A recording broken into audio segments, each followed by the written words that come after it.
Voilà, shalom, shalom, bandeko, un grand plaisir. Nanzambe oya salibiso ngolwe ketokuta na bino lelo. Merci na bino nyonso oyo bondimi kokoti sabiso na banda coupe na babiro na bino na cadre ya magazine pe mission na biso voix prophétique. Merci na bino nyonso oyo boza kobenga pona ko encourager biso na musala munene oyo tozali ko sala pour que boza ka toujours béni édifié au travers bon enseignement pe ba message oyo basali na nzambe bazali koleka awa na kati na plateau na biso ya voix prophétique. Et surtout nous sommes encore au début de cette année yango ba message oyo basali na nzambe bazomemela biso ezali ko jeter ba jalon de façon que cette année ezala réellement une année réussie, une année bénie, une année d'excellence, une année de grâce. Merci bandeko. Na mokona lelo tozali na basali na nzambe na kati na plateau na biso ya voix prophétique na yango tozokende koyamba mosali na nzambe révérend Simon Pierre Kalimo Makese, pasteur ya église méthodiste uni. Mbote papa. Mbote papa. Santé boni na église ya méthodiste uni, santé boni et puis comment bokoti année ya 2022 na chalet na ambiance nini papa. Merci, santé ezali kitoko penzambe asali biso ngolu po ete tozwa pema kasi ya kobandela lisusu na kosalela ye na année ya sika. Merci beaucoup. Voilà bandeko ya magazine La Voix prophétique et alors tozana ba invité mibale lelo tozali ko échanger na bango pour na cadre ya émission na bino bolingaka bobengaka pe bozali ko encourager par rapport à musala munene o ezali ko salima. Voilà un grand surprise pour na mukolo ya lelo toyambi pour na bino pasteur John oyo boyebiye malam mbote pasteur John. Mbote mon frère. Voilà to lingaka toyeba. Est-ce que complément monsieur César bien pasteur John complément ezali pour mingi et yebanika ka pasteur John complément monsieur César papa complément monsieur vous allez mais nécessaire ezaka na oba yebele linga de yangonde oyo nzamba sali ki ba nyoso ba yeba vraiment combo izanango karbobi pasteur John toli a pété vraiment Dieu bon mon père référent que tazali nzamba pambola vraiment merci beaucoup bandeko. Il y a programme, il y a vision munene oyo magazine La Voix prophétique et alors bouti komona ba invité o tozali na bango na plateau na biso tozali na révérend Simon Pierre Kalimo et aussi na pasteur John bongo tozali ko banda ko pesa parole d'abord na révérend Simon Pierre Kalimo Makese, pasteur responsable ya méthodiste uni. Merci papa to peso maloba. Bandeko bana na nzambe bisika binso bozali kozwa biso topesi bino mbote na kombo na Yesu Masia po ete toyebi ete émission La Voix prophétique ezali manifestation ya bolingo na nzambe esika nyonso baoyo aye bakutani pe ezali émission oyo ezali na ko ramener bana nyonso ya nzambe na nzela ndenge elongo bani yango nakobanda ane tozali kolendisa mitema bana na nzambe na tina na mwa message muke oyo to intitulé to tire yango na mukanda Esaïe chapitre 43 verset 18 à 19 soki totangi balobi ete ne pensez plus aux événements passés et ne considérez pas ce qui est ancien. Je vais faire une chose nouvelle sur le point d'arriver. Ne la connaîtrez-vous pas? Je mettrai un chemin dans le désert et des fleuves dans la solitude. Nzamba zai koloba na bana na ye bokanisa te makambo oyo elekanaki. Tozali na 2022 mais zali na bato mususu ti lelo azako vivre na 2021 pona nini passé négatif et si ekangama na ye. Bien-aimé yango to tieli lendisi oyo na tina koloba les conséquences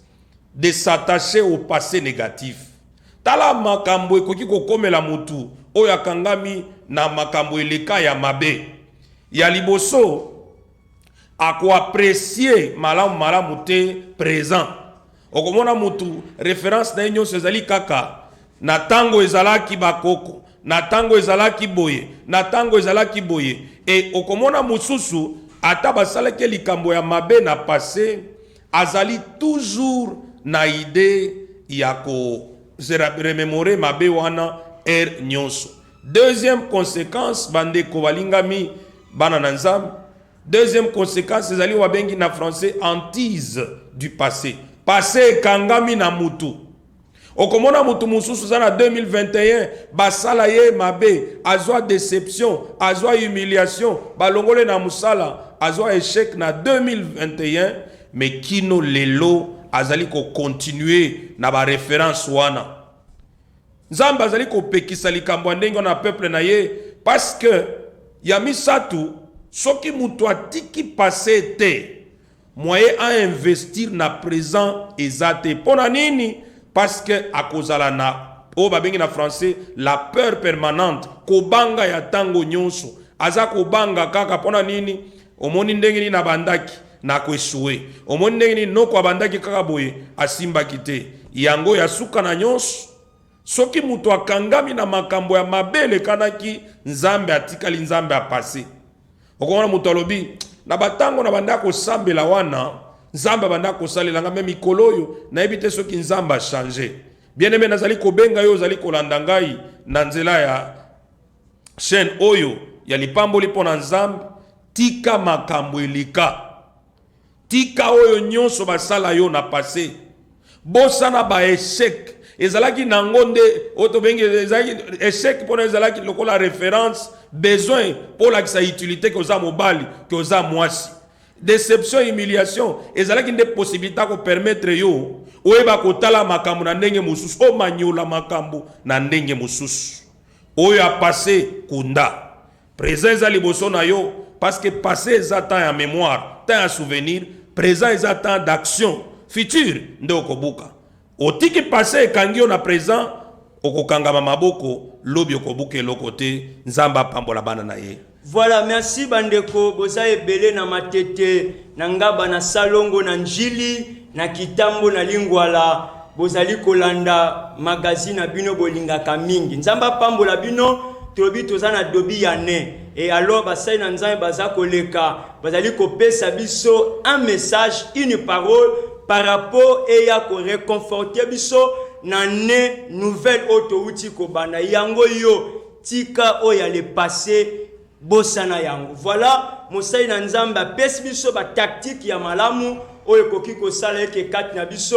to le ka ko réussir année 2022 ali année oyo année ya grâce Nzambe apesi kat na biso Nzambe apambola yo bandeko tozali na pasteur John Oto uter ko présenter bino et alors to lingi to yoka oto lobaka mateya ya pete nabi kina banda ku bisika bozali kolanda biso bongisa déjà mai na yo oti yango pembeni parce que à un moment vous allez craquer parce que pasteur John alobaka tellement bien et mateya na yo to sepela kanango mingi pasteur John to pesi yo parole. Oui, merci à toi, Nasepel Nandenge Kutu, référé au Lubawa. Oui, bien, le c'est très nécessaire. Pour raisonner ma cambouli kate, c'est tant que ça constaté na oza lobby. Oui, bien, quand on a lobby, on a un peu conseil mon frère. Batu ebele bazo kende église, bazo tanga Bible, mais ma cambouli tikele na motema et kangama elongwa katilo kwa makokota loso ezika na nzungu. Parce que makokota po ezika na nzungu, ezela d'abord un oubli ya mutu achaki nzungu na moto. Soko tchaki nzungu na moto obosani kolongola tango makokote kozika epesa ba retour na seanzu. Nandanga très bien. Makampa référent lobby est très nécessaire. Ndeko nanga na so bapenda a lobby makambo eza sérieux. Oyebi makokote kamara na nzungu jamais longwa na lutu. Eko simba te poko baby sa lutu po bominzu nzungu. Po makokote ane longwa oh nostalgie makambo kala po kimo na mutu atozo prier mutu mu le thème la ko likambo boy. Au moins comme ça vie na repose on dit que quand référent ba kike bolembu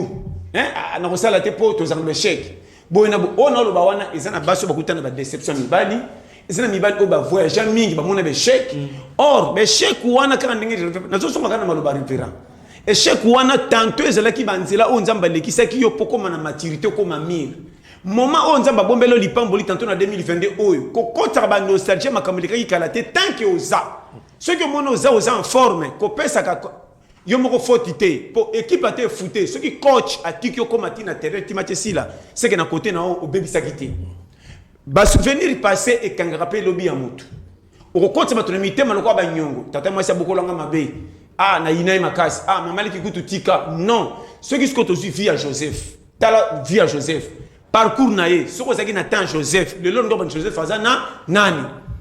ale kaboye ba choliye ale kaboye ba tekiye ale kaboye ba bwakiye soko ba ikena lotaki ba noto nzamba la tinga otali modèle azokeni akute na privilège occasion akute na moi c'est mon conduit pas pese piste aboyi soko za ginde ko naé ngolo ba Joseph azana nani mauvais sort en foutement to ya nzambi mais le l'autre là Joseph Mokamba sala nzamba sala lipamboli ko le quand même ba o kutu batanga ki classe nzambe soka bombi plan na sima mutu atini ka banzela o ko pesa batu désordre même yo moko kolo yo o ko yeba mission nzambe te fandikati na yo soko yemito kan soko zanfu envoûté or aux envoûté te ba bombelo privilège ko ma lobby mais atiki na batamo famille na ba ko mona comportement na yo mabe ba bitemo na biso ezate ya biso comment biso tozana ba niveau ya bana batanga ka boy mais akena nzela ya boy or yo angani to za innocent okoleli victime ya makambo nzamba selection na kwata pete ya batu misusu ezana batu misusu bakotema na comportement misusu bakotema na maloba nzamba mutu mususu kandeki makambo neki ndaki mabeti esimbi abongoli motema sambela partir ya comportement na yo soko sokuta na ba condition modèle wana o ba cholanga immunité boy jamais yango il faut ça challenger 2022 na zo ba no toke lokolo zala amen linga nzambe kote na motema doit vivre en concentration. Première position, koyoka batute pour que tu kaka. Kanga matu le la baba. Tandis que non, na zoyoka te, na moi peut comprendre exacté. Objectif au thème salila. Mon envie que sokinga na bimiselinga courage kolukilanga ngate ngamo no bombanga te. Pourquoi mon objectif, il faut tomber la yo lokolo zotinda yo mozana kacha yo bimisi yo. Amen. Donc ngana ngato zakami bale to défendre moko na kacha nga. So inga na yoke linga maona moi na kofanda na beteli nga moko maboko moi ezalaki to bimito moni siko zano à l'aise maintenant to kokoma poko ngaka ko na boy ko bimisanga na moi nga tomboke linga to bimaki te siko to vandi boy to lela wapi nga na boyaki nga na bimisanga nga moko tomboke nga il faut na bima na lukela nga oyo ko bomba nga pesa nga lubezela malam na kanisi vraiment émission moko kitoko référence ma pambola na likansi lobi na ndeko na pe na pe susu initiative aussi au ben ça biso na plateau pour ça na voix prophétique yawa vraiment Dieu est bon merci peli makasi vraiment kitoko pasteur John bandeko baza kolinga bayeba d'où est venue cette idée ya ko créer programme nene oyo ya matière ya pete yebisa non biso le loto yeba idée wane uti apesa ka par rapport ya article 15 débrouillez-vous ou bien zali quelque chose vraiment d'inspiré par Nzambe te omoni ndoko lobi na kopesa version A mutumsa bi version B omoni ngamo na zulu bande to zabi sonyos na ibite peut-être ngapo to zaka bato ngamo kolonga na zaka ngati na jiraka ngapo ba pesa nga ngamo na banda na liesa nga ti lelo na terra kitala tala matema ezo tetu comme na ba randinga na lekakati na ibaka na zokola na ba photo so na zi photo ya 2001 na lelo différent de matema eke na tetu nga kolonzo to moyena yeba ezate ce qui ngane bingate mais on comprend nga comment Dieu fait grâce à qui il veut. Makamsu nzamba ko sala yo ko tikela ko yeba te ya mo to limita ba ko lo mokilité. Nzela nzambe nzela moko fin o ezana récite makamu nyonso. Soko associer nzambe na vie quelque soit échec ba seka akoyo sonité. Même na dernier mi-temps a justifier yo. Ako ko pimela mbongo na se bato babite assemblée ka bimizo zoba. Mais na royaume na ye ozana place mo tutufa kama ke azaki penza ya ye. Azari nanzambe salakati yakomoni alokotanga na piso bato lokota batinyos idée ya ndenge moko na yeba un jour na leka pona modéré ba wolola nga église nazo bano vérité batali babité o penda za raté tant na bi raté boyebi o penda sa leka azela ka donc au vivre na mkilo kwa ka kokisa ka compliment ki ayaki ka poya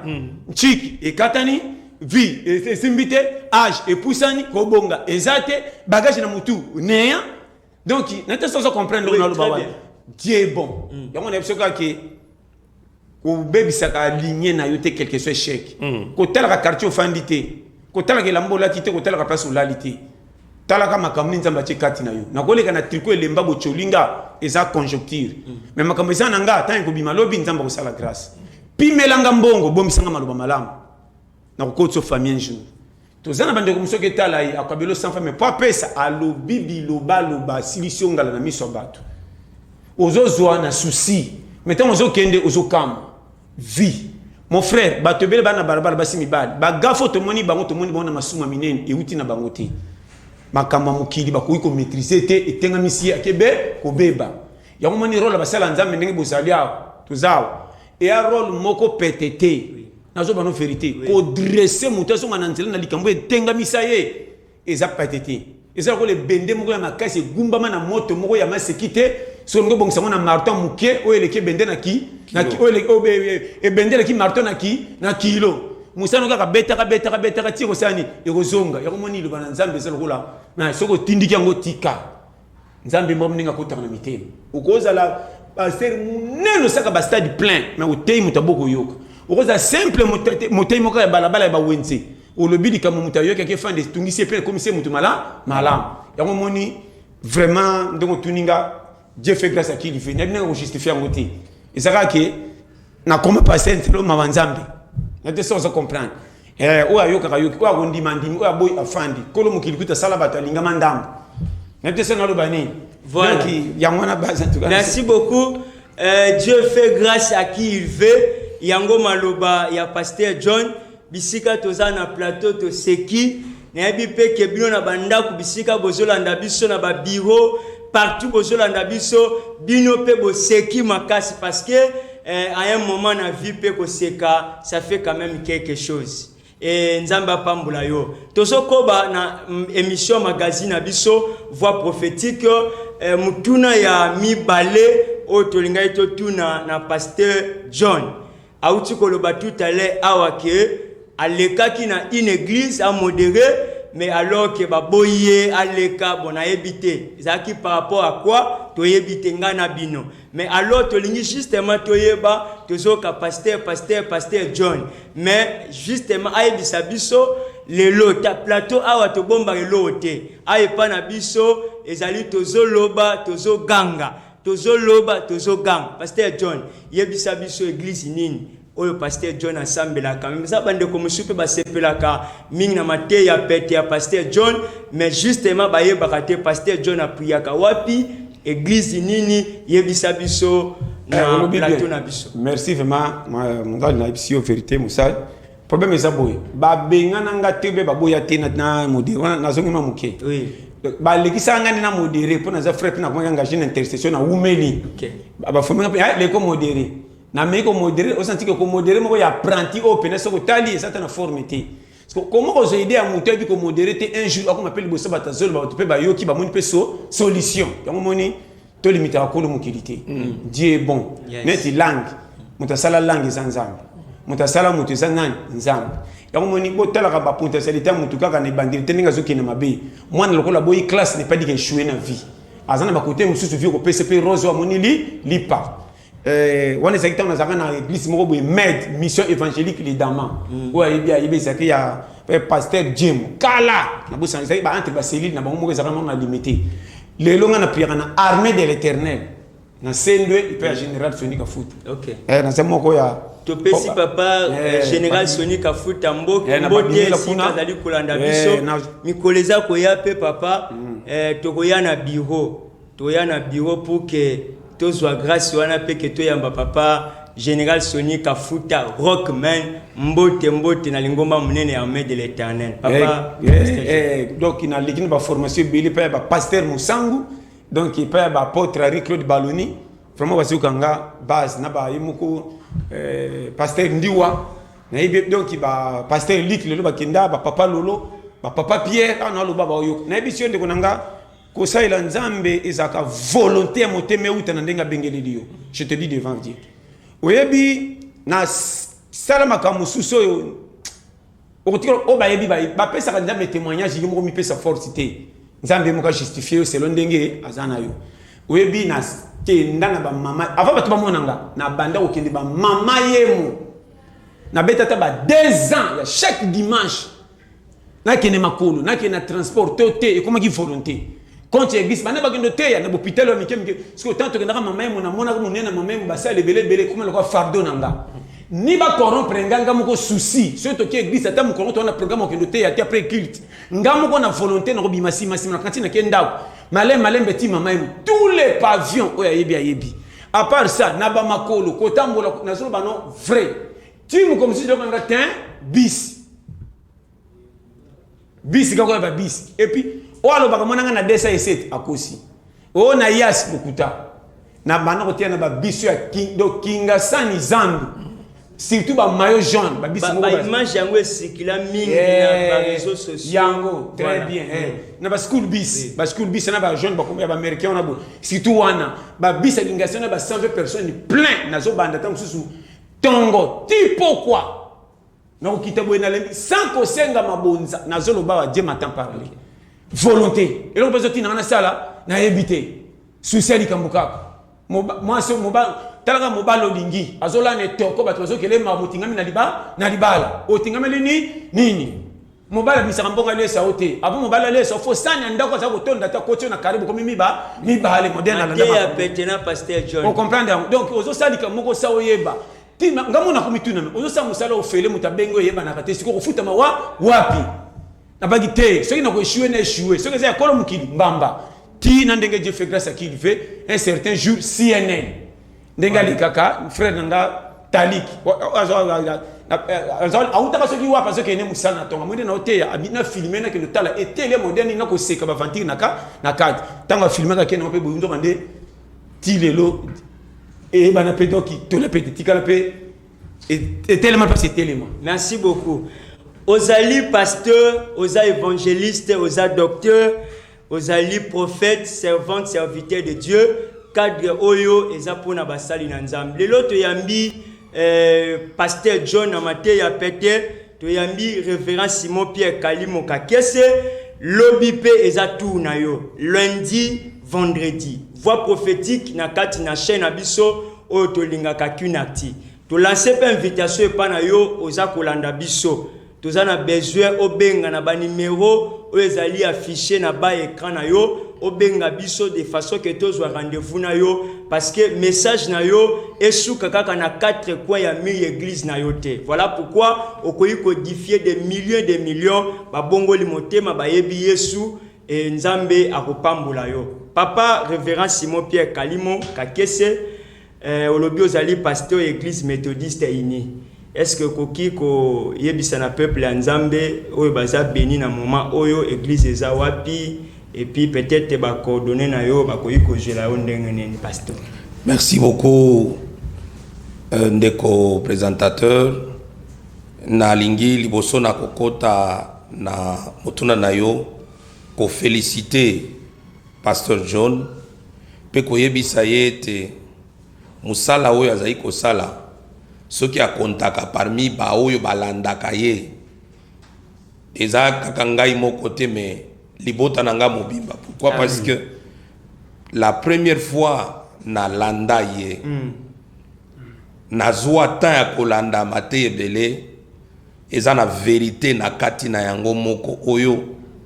esengeli vraiment peuple congolais bana na nzambe et quelle que soit religion na yo olanda mutoyo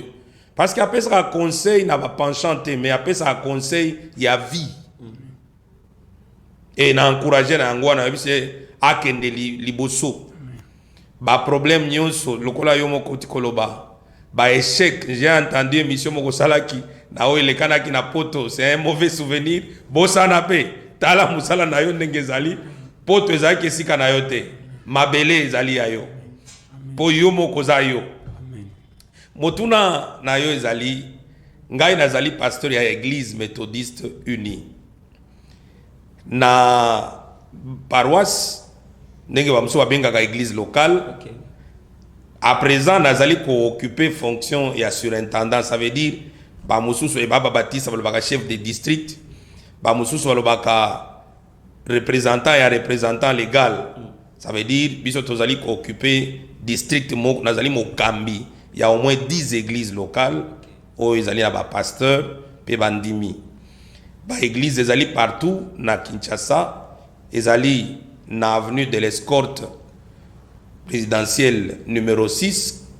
ezali na avenue des Écuries 2867, qu'on ezali église locale anglophone, Blumek na église locale Okole, na l'Escorte Mabondeli, monsieur ezali na Kintsuka Pêcheur Azapaka numéro 30, église locale Christ 3, na Boyambi,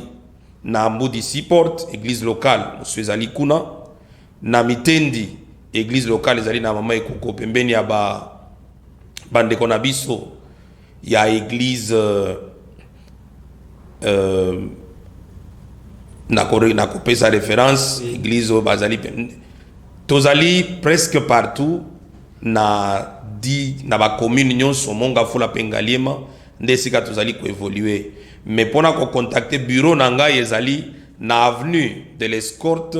présidentielle numéro 6. Sokyo Kitika kana Sola Saint-Cyprien, église Saint-Cyprien au côté na droite na yo. Première parcelle, deuxième au côté na complexe scolaire Révérend Lokonga. Ya méthodiste de Sika Tozali o Yamba P Kosala Musala na Nzambe. Voilà un peu. Merci bandeko touti kolanda révérend Simon Pierre Kalimo Kakese. Aouti ko répondre na mutuna otouti ko tuna et tout à l'heure zali par rapport ya ba onyos ba koki ko contacter Musai na Nzambe aouti ko pesa adresse oyo tokoyi ko joyer facilement papa bosani ko pesa ba numéro ya téléphone soki koki ko pesa soki ko déranger. Merci beaucoup ko déranger te numéro na biso zali 243 98 57 95 16 09 98 57 95 16 pour la Airtel, pour la Vodacom 082 29 53 632 plutôt 082 29 53 63 2 wana ba numéro na biso ya ko contacter to soki olingi ko ba numéro nyonso wana ezali na WhatsApp tozali wana mais tozali ko rappeler na peuple de Dieu nyonso ete ozali besoin na accompagnement ozali besoin na libondeli tozali ko yamba yo. Il y a une église qui est à côté de mon bureau oyo ezalaka église ya siège esika nga moko nazalaka wana ezali na église locale Mabondeli kaka na Escorte wana yisio sola kaka référence Saint-Cyprien yaka wana toko solola toko bondela pe toko orienter yo selon musala Nzambe apesa biso. Merci l'homme de Dieu, toza béni na mateya, toza béni na enseignement au uti ko pesa biso tout à l'heure et alors zana bande ko ebele bazolanda biso bakoki ozala na bopito bakoki kozala bisika moko na balieu carcéral pe bakoza même na ndako bazana problème et à présent ozotala le sous caméra et puis osala une prière ane bandi tozana justement na debi obondela na peuple de Dieu par rapport à message Nzambe apesi kat na uti ko édifier biso tout à l'heure ozosambela pona bana na Nzambe o bazolanda biso. Nalingi na loba na yo ozali kolanda ngai ezala na hôpital ezala na isika musala ezala na prison nazali koyebisa yo ete eloko apasi ya makasi ya kilo compliqué et pas na Nzambe mokele ya bato ezate ozali peut-être kokota na prison na kana yo te na likambo na yo te mais na likambo moko bakosela yo ezokisa motema ozangi ata kimia pona koyeba ko pardonner olingi komona loboko na Nzambe tia yango mupanzi longola yango présent ya lelo ezali pona yo yo ozali na hôpital ozali komituna question est-ce que 2022 oyo nakoki kozwa ta repote na pema na bima lokola baninga na ebisio que et dépendre kana kondima na yo parce que Nzambe azozela yo fungola kaka possibilité na ye akitsa liboko na ye a opérer na kobondela pona yo zana ba problème ozana ba problème libala ya musala ya ndako peut-être na oyo zolo ndanga na salon loyer ezate baza ko benga na yo mbongo eza makasa Nzambe muto asala ka batu Nzambe muto apesa ka fungola ya kopesa biano oza muto za na solution mais sengeli to bondela esika nyonso okutani na ngai esika nyonso ozali kolanda ngai ogumbi mutu tobondela na yo longo. Seigneur ozali Nzambe yo yebi kaya ndeko moko na moko esika akutani ya malamu pona biso ete ozali na solution. Loboko na yo esembwama pona kokutana na ka ya ndeko na ngai ya mobali ya mwasi oyo azali kosenga secours na yo. Salisa ye po ete passé wana ekoma conjugué au passé po ete présent na ye comme meilleur pour passer etika la référence et non pas etika la likambo ya ye kosala lokola ya kosalela lelo. Nandimeli opoza na makoki na sengi na kombo na nkolo Yesu Masia oya pona ke kolo te elongi te mutu te asalela ndeko na nga ngolu po ete ba malade babeli babika bakanga bi bakangolama mutu nyonso azaki na complication na justice Nzambe kita po ete Nzambe alobela ye oyo nyonso aza na baka difficile compliqué azwa solution ya koote pa na nkolo na kombo na Yesu Masia oyo nyonso abotaka te humilié pona kozanga kobota mwana azalaka na ye kati na libumu nde kuna akolelaka mwana azalaka te mukuwa mwana bandaka nde ndenge Nzambe asalaka tikete Nzambe ye moko ayeba na kofungolelo nzela kaka na kati na yo un miracle banda au nom de Jésus. Tozeko bondela pona ba oyo nyonso ba perdra nyonso na escroquerie na ba vide na déception tika Nzambe a créé le passé pour présent ezali a créé le passé pour présent ya sika eza la référence pour nous lelo. Nzambe nguya na yo ezali capable ya ko relever ba faible ya ko kausa pinzoli ya ba bazai kolela ya ko telemisa ba kufa ya ko zongisa makasi na ba lembana ya ko peselika na batu bazonga sima ya ko pese sengo na batu basekakala zongisa bilongi nyonso na matatoli zongisa lolemo nyonso na elengi ya koyemba po loyembo alelo ekozala loyembo akochola kala na kombo na Yesu Masia nde tobondeli bongo. Amen. Amen. Magazine Voix prophétique touti kolanda prière ya Mosai Nzambe révérend Simon Pierre Kalimo Kakese azali pasteur église méthodiste unie bisika bozali Nzambe apamboli bino bisika bozali Nzambe abikisi bino. Pasteur John tozongeli yo lisusu parce que tozokene malembe ko chuter na émission na biso par rapport ya mateya na yo ndenge zo toucher fenyo surtout ya société. Mutuna moko zelanga tout à l'heure, peut-être c'est l'an de clôturer émission.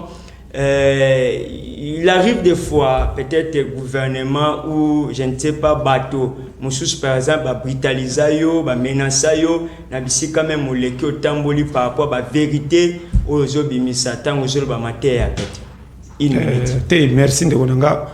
Vraiment côté wana jamais. Oui pourquoi quand ndenge fracture le bawa. Omoni vérité ya tolia pété eza vérité eza pratique eza makam tosokuta nango peut-être modèle ya ko expliquer le mutuna ko yeba moni biloko mosusu eza réel kotika la kolongwa te okokoma nani révérend nga zawana oya kuta nango ya passe bomwana e kolongwa na motema te etikala na ye a changer identité pour Nzamba comme c'est na place ya lingi mais ne pas dire que oya kuta nango na elongwa eza na bato babetsa ye mabaku alimbi same ya bosana te. Tu comprends yozawana utana makamoko so ba betelo histoire ko compliquer crise mais vie totale ka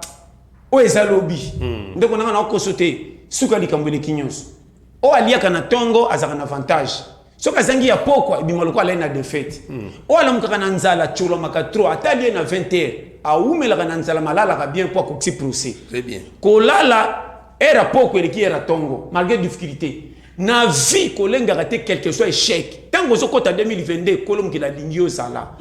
Nzambe alingaka va sala eloko na vie na yo il faut azana bato ba ko sa ba témoin ba mona ki difficulté ba mona changement ba glorifier na zo bano poleli comment yo zana nzala te okendo lia cette boule fufu na maleo yo ça n'est pas petit il faut tango lia boule fufu to ba kamo le koso te difficulté nzala na zaki na ngo tibi na dia boy yango moni bato ba comprendre te vindenge zawana zo bazalaka te mutu tu azo contribuer na vie eza lokola nzoto tina makolo bango tu baza eloko moko elongi ya botolo makolo lokumu poso ki ba moni elongi ba ki mutu tel aye mais le coup mo beta telo te que le ko ba pesinga valeur ko na komi ngande na pile bino na valeur poto vanda poto koma nana tambola ki makulu poto ko simbe loko to ko zanga poto chakima na munoko lobo so ngana tafunite na meki goûter le bumo yamba bien jamais si mazaka na valeur te ma pesa mo te importance ko tikela yo mo na zongo ine na misa mo tu fo bomba mais na suka tout le coup mo ko zo mo to pesa privilège on a pourquoi ben na butu sima parce que so ici ma pas kangi porte po cholinga na moyo uzomona teke nzoto ko tabatala na ba no makamoko fo yeba tout est à combler pour pesa raison na mutu zoba zate soko seki mutapus au pesi valeur na remorque or bangu tu ba transporter n'y a pas ce qu'on comprendre très bien bien moni rôle ya basala nzambe o tuzaliawa faute ezalaka te tant que basala nzambe bazala ko ba référent lokola ozana pona ko benga baya souci kaka ke boya ndenge bazolo ba kobika ezaka na nzambe na okosa oto atoke wat esengwa mukili ezaka na valeur te soki ekotisi yesu na kati te okoza na ba million tozobango na musika mais na kati oza mal à l'aise mutu musoko mone tina te mais soki asocia nzambe na mutema aza na yesu na vérité aza à l'aise libala ezaka ya mituka te pepe sakima na libala namona libala mususu otali mobali mo aventira kosaka mwasi mais mwasi tingam kuta lela lokuta mobali soki akosai na tongo te na buto alalaka te bato bazokama mama na nga mwasi oyo bakosa ye na nini te côté bolinge tinda aza alalaka na kitikola mais so alambi na tongo nde maloba bakina mobali ekomi lokola éponge comment pondo mai mai bete epesa bato santé koleka soso comment mwana mela milikitaza na kilo kwa saka sima malira wapi ba prise la vie yango moni comment mutaza pia kera senga bisenga senga akomi 95 ans comment mutacha ba million na banque akufi na 55 ans ba calcul on a soko lando mona ke tin kolom kilaza kimia soko zaka na nzambo za les yango moni kolenga kate soko za mama tala soko za mwasi za na mobali tingama na mobala zo peso kimia conseil na zo pesa yo ko lande zo ngenga te nyonso kimia za na ndako kitoko te ukola na ndako kitoko mozuti pongia malunga te ukola na kitikola moloti bien yango moni awa na voix prophétique toza à l'aise awa tozo laksa nzela ndenge ya pété ba forcer mutu te bazo soka ki nzambe nde fin o mato kita tango zo sepena bona année c'est que Jésus pousse na biwa koma pe pembeni match ni ezanga final talanga kitala matoko le bimi atana kati ko fona mandefu matame ko tetuka a Jésus kindi un jour tu rendre compte tu yaki na mukilipo na nini donc moni le kumutu nzamba zo le kumu merci pasteur John Dieu est bon. Merci. Avant que tu peso maloba presque à Souka, tu l'as rappelé na bandeko Olanda biso chaque lundi à partir de 18h 18h30 et mercredi na rediffusion à partir de 15h05 à 10 minutes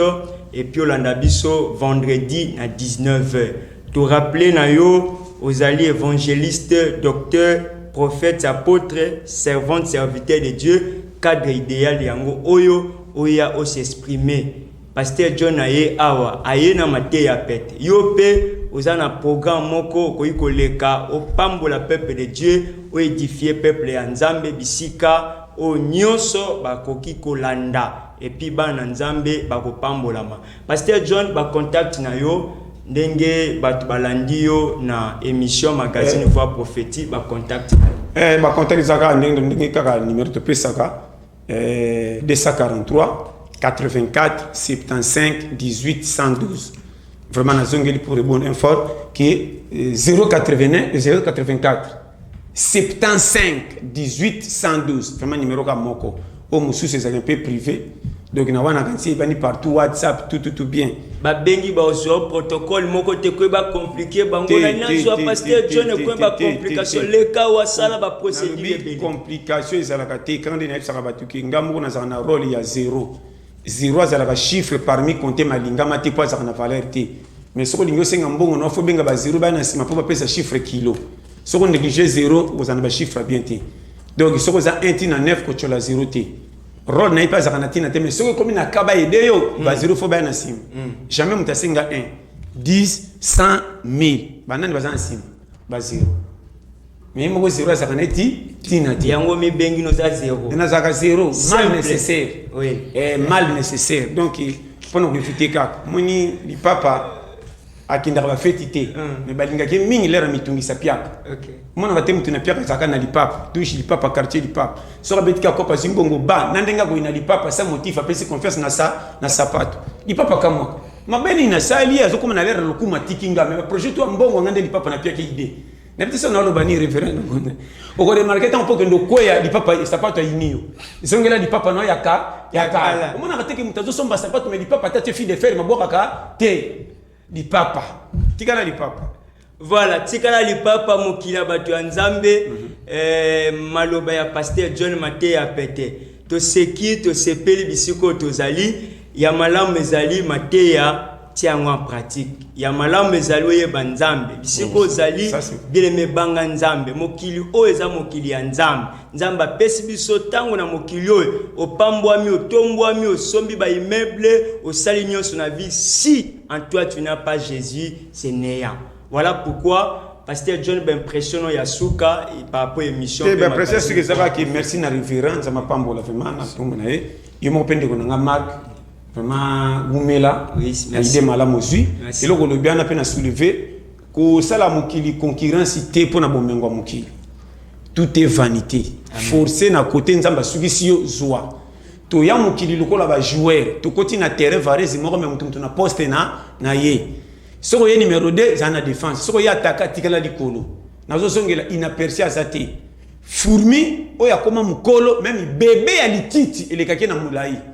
N'est pas dit que Fourmi le quoi monter na zamba na quartier na yebanité. Lion jamais kokota na kamba Fourmi ki ndola la sasa ngodia c'est pas les kama kasi na zamba. Soka la lisa motif ba Fourmi ba kozinga ba mateli mona le rola mkakimi. Adversaire a monanité mais atimi simindela akimi. C'est que na quartier wana ils sont interdits. Afo kota fo senga koloba Fourmi loi que na zo kota pona za ma repos. Mon frère nazo zongela pe nazo zonga. Ko pesa ka muninga faute te surtout soko mona zana ba manquement. Motiva que toujours que un jour ko simba et bela ba jeune bokoti na zododo ba fille bela ba komi ko sala kindumba pona ko luka via pressé ba téléphone ba wa bo zora na bana moko sans motif comme aux années 24 comme na carrière na bana mi 7 ko lika ba ser no kutu ba kala na boko chiché na so ba kana ndenge ke pasi wana ko luka ko zwa bozonga na kadi me pe ko za na difficulté to te nzambe soka chelo mapamboli e ko yakaka na so bana bino free ko brile be tapité garder bande. Zala toujours na maîtrise que na tanga te na pèse confiance na nzambe copie na salaka sala e ko simba ko wela kate na zo bano vérité to tika via lo yenge tala ki sasa o komona partout na poko batandi ba kisi baba misale exact me batu bazo langwa bozo zo la mbongo wapi so ito komi piaka te vendre gouvernement oh alléluia OK église Seigneur simba na zo zoate 2022 beti na kosuka wapi comment ko zo idée ya konduka obonga 5 yo moko nzoto ba pesa yo ozakangwa charge te.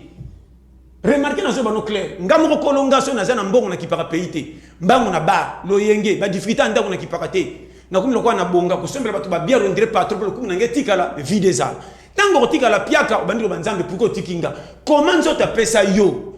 Ochola kango soko zimbongo. Okotambola makolo pona kuluka mbongo. Soko zimbongo orolesa nanu nzoto kako liesa te. Pona kosomba 5 bouteilles ya masanga champion. Mais pona koloko mko pona biloko kwa mutamalade. Piaka likoso moko ngaso na leo ekoki. Tongo tambola ki makolo tipo quoi sans remboursement tango ko inde indian basala nzambe église balokinga na peska madage mke pona ko laksa ke yo moko zo détruire yo sans oyeba yango moni avant nzamba pambola yo to priya kate garde ban sana ba idée malamu po nzamba sepelisa yo soko lingaka yo te nzamba ko tiko posa ka bongo. Voilà 2022 garde ban Mateya pete longo na pasteur John to sepeli na banda ku bisiko to zali tozo pesa maloba référence Simon Pierre Kalimo Kakese ba impression na yo et puis juste par rapport à magazine pe émission lelo un mot et à émission déroulement ambiance nyonso na kati ya plateau à vous la parole. En tout cas émission naza vraiment ba impression ezali ya surprise parce que émission oyo na s'imaginati ke koki kozala na dimension oyo. Amen. Et na pamboli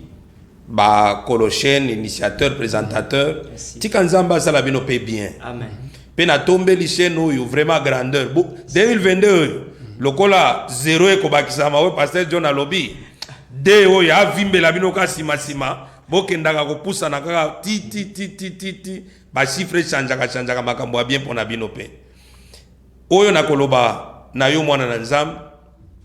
tikaka makambo eleka. Présent na yo ezali des cartes de visite na yo moko ko visiter des présents yeba ke soki lelo lonité lobi ko damete lobi soko ose lokote makambo nyonso ekosila nde lelo Oublie ton passé, Merci. ton présent est meilleur. Merci. La voix prophétique, la voix de la restauration de l'église ainsi que de l'autel. Nzamba pambola bino bo sepela kana émission oyo